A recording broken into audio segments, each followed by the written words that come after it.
Brian here, gonna do a deck profile of my 60 card Dark Magician deck. That may sound crazy. I'm going to be doing some explanation as I go through as to why I play 60 cards, because that was actually asked me yesterday, and just what this deck does, how it kind of functions.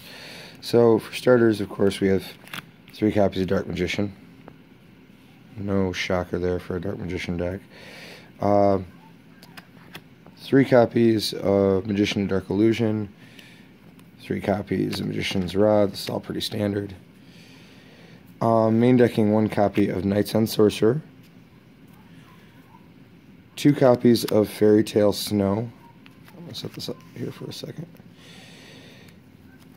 2 copies of Max C, and 1 Dark Magician of Chaos. And that is it for the monsters in the deck. And I'm just setting a couple cards up here for a little bit of explanation later.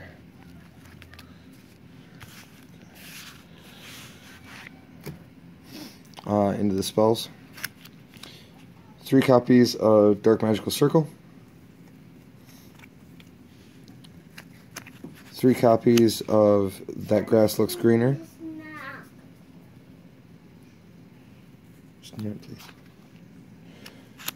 2 copies of Left Arm Offering. 3 copies of Pot of Duality. 3 copies of Card of Demise. 1 copy of Dark Magic Veil. 1 Dark Magic Attack. 1 Dark Magic Inheritance. 1 Illusion Magic. 2 Galaxy Cyclone. 1 Raigeki. And 1 Monster Gate. So obviously any deck that is running 60 cards at this point is playing That Grass Looks Greener. This deck is absolutely no different. So there's a lot of Dark Magician effects that activate on your opponent's turn. There's a lot of stuff you can do out of your graveyard. That's going to come into play even more once I show the trap lineup. But just to give you a couple ideas as we move forward. So you of course want to try and open up with That Grass Looks Greener as fast as you can. We have cards like Left Arm Offering that can obviously pull That Grass Looks Greener straight from the deck. We can also get to our Grass Looks Greener faster with Dark Magical Circle because it lets us stack our deck. Pot of Duality because it lets us go through our deck, and Card of Demise because it lets us draw cards. In addition, any one of these cards can be searched out by Left Arm Offering later on in the game if that comes up. So if you need to, search out your circle later on in the game, you can activate the Left Arm Offering, activate the circle, and then you get to see the card. You're activating it face up because you're not allowed to set cards after you activate Left Arm Offering. So now you get to set up your deck the way you want it, and you just don't bring like a trap card to your hand because you can't set it. So you try to grab a monster or something. So you want to try and get That Grass Looks Greener to go off really early. Of course, we also have the Monster Gate because the Monster Gate works pretty much the same way as That Grass Looks Greener because we run a lot of spells and traps in here. So you're hoping to mill off these guys. Magician's Rod can come back from the graveyard by tributing a spellcaster monster that you control on your opponent's turn when you activate a card effect. That's pretty easy to do in this deck. Snow is going to let you banish cards in your graveyard in order to special summon it. Special summons itself. You get to Book of Moon, one of their cards. So it's nice defense. It's got 1850 attack, which is pretty decent. And it's a spellcaster type monster. So during your opponent's turn, even if you play That Grass Looks Greener and you have no monsters on the board, at the end of your first turn, if the snow is in your graveyard, you can banish the snow, banish the 7 cards to special summon the snow, activate another effect, tribute the snow to bring the rod to hand. That puts the snow back in the graveyard, which means you have another opportunity to activate the snow and flip one of their cards face down. Dark Magician is actually easier to summon from the graveyard than he is from the hand or the deck. thanks to the Magician Dark Illusion and the Eternal Soul. We're also running Dark Magic Veil in here, which lets us get back our Demock. We can also bring out Demock by Magician Navigation, but the Demock is going to let us get any spells that we might have lost thanks to that grass looks greener. So that's helpful.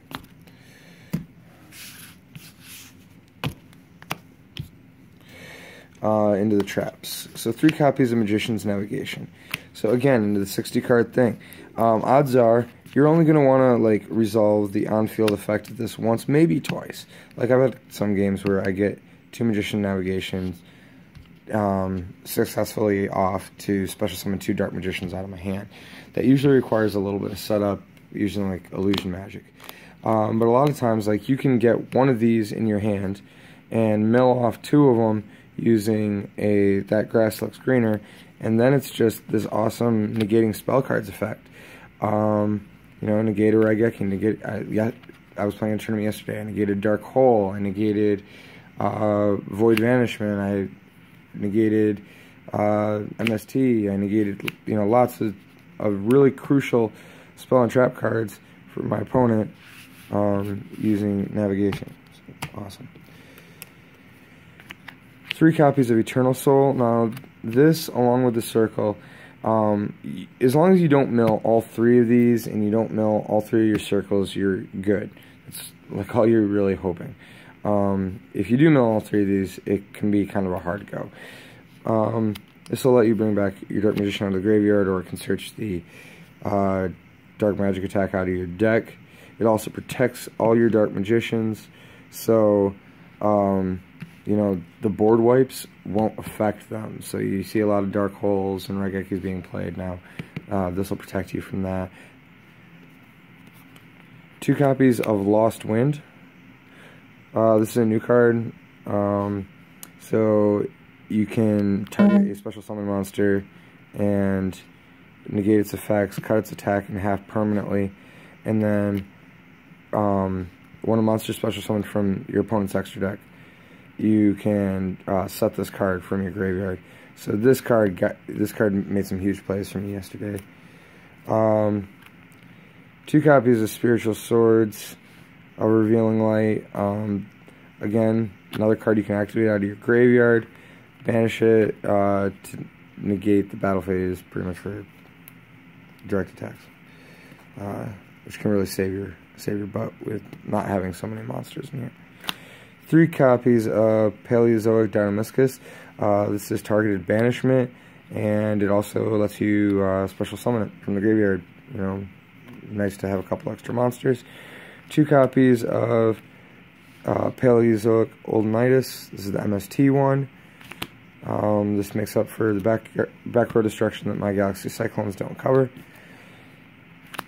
2 copies of Quaking Mirror Force and 1 regular Mirror Force.